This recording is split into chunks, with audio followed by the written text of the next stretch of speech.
भगवान परशुराम के 3 ऐसे शक्तिशाली शिष्य जिनके सामने भगवान श्री कृष्ण की शक्ति भी कम पड़ गई। त्रेता युग और द्वापर युग में रामायण और महाभारत युद्ध हुआ था। इन दोनों ही काल में भगवान विष्णु का इतना शक्तिशाली अवतार मौजूद रहा जिसको गुस्सा दिलाने पर स्वयं देवता तक कांप जाते थे, जिन्होंने अपने पिता की हत्या का बदला इस पृथ्वी से कई बार क्षत्रिय राजाओं के विनाश से किया था। जी हाँ दोस्तों, हम बात कर रहे हैं भगवान विष्णु के अवतार भगवान परशुराम जी की, जो कि चिरंजीवी हैं। शास्त्रों में वर्णन मिलता है कि भगवान परशुराम बेहद क्रोधी स्वभाव के थे, जिसके कारण उन्होंने अपने क्रोध को कम करने के लिए भगवान महादेव की आराधना की थी। इसके बाद इन्होंने महाभारत कालीन युग में 3 ऐसे योद्धाओं को शिक्षा दी कि अगर भगवान कृष्ण न होते तो मात्र कुछ ही दिनों में ये महाभारत का संपूर्ण युद्ध खत्म करके विजय प्राप्त कर लेते। एक बार अर्जुन ने कृष्ण से पूछा कि माधव, अगर इन तीनों योद्धाओं को छल से वध ना किया जाता तो क्या होता? तो कृष्ण ने जवाब दिया कि पार्थ, अगर ये 3 योद्धा छल से ना मारे जाते तो पांडवों की जीत असंभव हो जाती, क्योंकि ये योद्धा इतने बलशाली थे कि इनके रहते महाभारत का युद्ध पांडव कभी नहीं जीत पाते। तो चलिए दोस्तों, जानते हैं वो 3 योद्धा जिन्हें भगवान परशुराम जी ने शिक्षा दी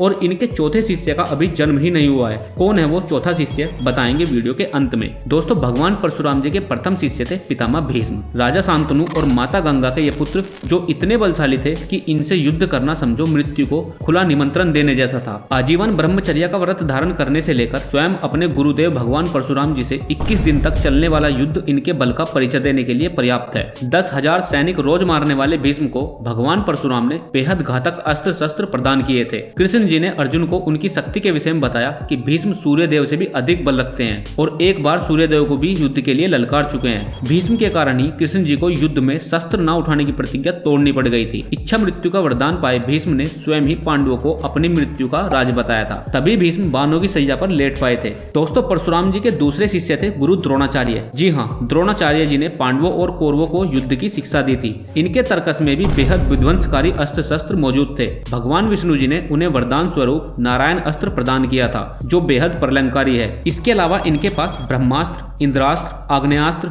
और पाशुपतास्त्र भी था। गुरु द्रोणाचार्य अकेले आदि पांडव सेना के लिए काफी थे, किंतु इनके पुत्र अश्वत्थामा की मृत्यु का झूठा और आधा अधूरा समाचार पाकर इन्होंने अपने अस्त्र शस्त्र त्याग दिए और मृत्यु को प्राप्त हुए। भगवान परशुराम के तीसरे शिष्य का नाम है महारथी कर्ण। बताया जाता है कि तीनों शिष्यों में कर्ण ही परशुराम को बेहद प्रिय थे। महारथी कर्ण ने छल से भगवान परशुराम जी की शिक्षा प्राप्त की थी, किंतु भगवान परशुराम ने कर्ण को इस तरह प्रशिक्षित किया था कि अर्जुन कर्ण को अपने प्रतिद्वंदी के रूप में देखते थे। महाभारत के युद्ध में कृष्ण भी महारथी कर्ण की प्रशंसा करने से स्वयं को रोक नहीं पाए थे। कई बार कर्ण की शक्ति से कृष्ण ने अर्जुन के प्राणों की रक्षा की थी। अंत में भगवान परशुराम के श्राप के कारण इनके रथ का एक पहिया धरती में धंस गया, जिसको निकालते समय ही अर्जुन ने अंजुलियास्त्र नामक शक्ति से इनका वध कर दिया था। अब बात करते हैं उस चौथे शिष्य की दोस्तों, जिसकी प्रतीक्षा स्वयं भगवान परशुराम समेत 7 चिरंजीवी भी कर रहे हैं। जी हाँ दोस्तों, कलयुग के अंत में भगवान कल्कि के रूप में अवतार लेने वाले भगवान विष्णु जी का गुरु कोई और नहीं बल्कि भगवान परशुराम ही होंगे, जो राक्षस कली के साथ युद्ध में उनका साथ भी देंगे। आपको ये वीडियो कैसी लगी दोस्तों, हमें कमेंट बॉक्स में जरूर बताना और भगवान परशुराम के लिए जय भगवान परशुराम जरूर लिखना। धन्यवाद।